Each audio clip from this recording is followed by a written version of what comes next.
Hello and welcome to Solent Sports News. I'm Daniel Baverstock and here are your sports stories at 1:30. Our top story, and Ferrari's Carlos Sainz will miss the Saudi Arabian Grand Prix as he is set to undergo surgery for appendicitis. This means British F2 driver Oliver Bearman will replace the Spaniard for the rest of the weekend. The Scuderia's reserve driver will also fill in for this evening's qualifying session, which starts at 5 p.m. later on. And staying on motorsport, the new GB3 season is fast approaching. Testing ahead of the campaign took place in Kent at Brands Hatch over the last few days. Reporter Luke John Buckles spoke to some of the drivers who were struggling with the different track conditions. Ahead of the new GB3 season, the grid met for a pre-season test. Irish driver Alex Dunn delved into his initial difficulties of adjusting to the extra performance of the GB3 car after graduating from F4. Yeah, I think jumping up to the downforce of a GB3 car, it took a little while for me to get my head around it. It's quite a big jump. Where the second day of the fifth test between England and India has come to an end. Shubman Gill and Rohit Sharma's centuries compile more misery on England despite Ben Stokes taking a wicket with his first competitive delivery for 8 months. India are now up by 3 games to 1. A brutal knife attack in Rome on Wednesday didn't stop one Brighton fan, from witnessing his side take on Rome at the Stadio Olimpico last night. The fan, that goes by the name of Jack Albion, along with one other, were attacked by a group of masked Italians near the Colosseum the night before their Europa League clash with Roma.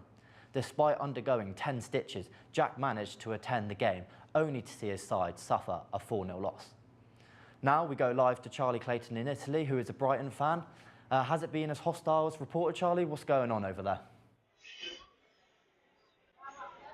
Well, Dan, what happened last night was that Jack Albion not only made the game, he heroes welcome when he came into the Stadio Olimpico last night. Many fans chanting his name throughout, of course, for the 3,000 Seagulls fans that attended the match here in Rome. Well, as I mentioned, I'm in Bologna, but it was in Rome last night for the game.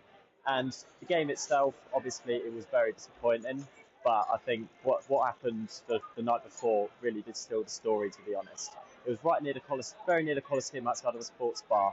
And it was definitely expected to be decent trouble, I thought, when I was there.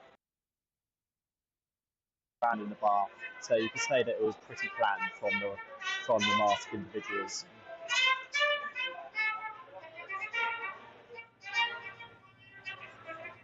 Sorry for that, we're having a few technical difficulties. Sorry for the pictures. We'll try and do our best to try and get him back. Obviously a 4-0 loss for Brighton against Roma. Charlie, do we have you back? Yes, I think you've got me back. Dan?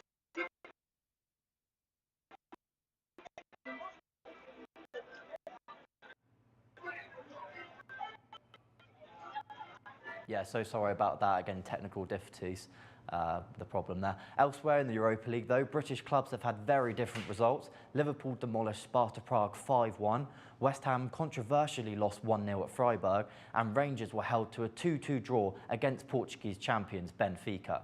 All second leg fixtures will be played on March the 14th. A Premier League season-defining fixture takes place this Sunday. First place face second place, Liverpool will take on Manchester City. It could be the last meeting between Pep Guardiola and Jurgen Klopp in a rivalry that started 11 years ago in Germany.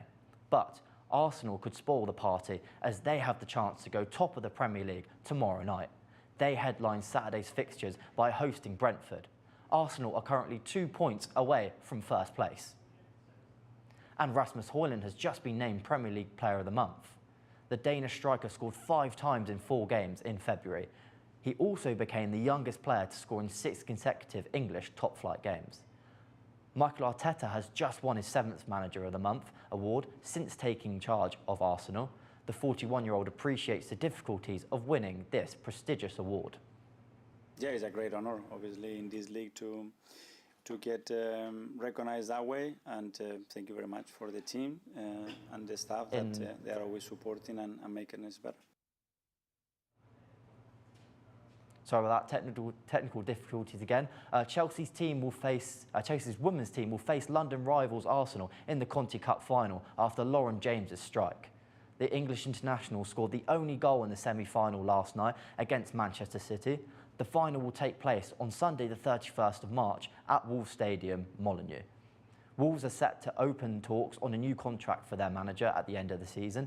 Gary O'Neill has just taken Wolves into the top half of the table since joining at the start of the campaign. O'Neill parted company with Bournemouth in June 2023. Wolves want to extend the 3-year deal O'Neill signed last summer. And now to the Championship, where there is still doubts whether Southampton will be able to play their fixture against Sunderland on Saturday. A massive fire broke out in a nearby warehouse, which called off the South Coast side's game against Preston on Wednesday. Safety concerns still remain around the venue. So, Reece, what are your thoughts? Will the game sort of go ahead this weekend? I think, first of all, let's say a big thank you and a big well done to all the first responders on the scene that were there spraying water for what's been about 36 hours now. They've gone from automatic cannons now, 4 automatic cannons, so not actually physically spraying water on themselves, but suppressing the fire. I think the bigger question is, do you really want to send a crowd of 28,000 down to a warehouse that's just collapsed?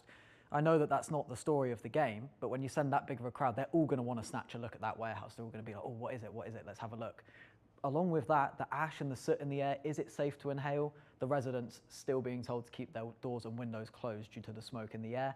I don't know if it's a safe condition, but as we currently speak at 1:30, Russell Martin is holding a press conference. You'd think if there's information about the game, he's probably going to know about it, and potentially there'd be a statement released after that. Yeah, difficult one, obviously. But what does this mean for Russell Martin's side itself?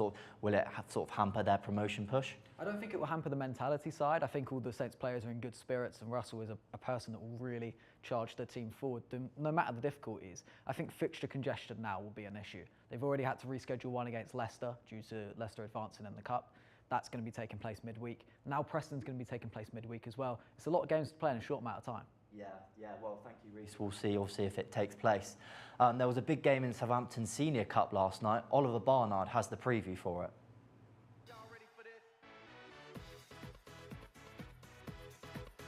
Southampton Senior Cup, quarter-final, 3 games from St Mary's.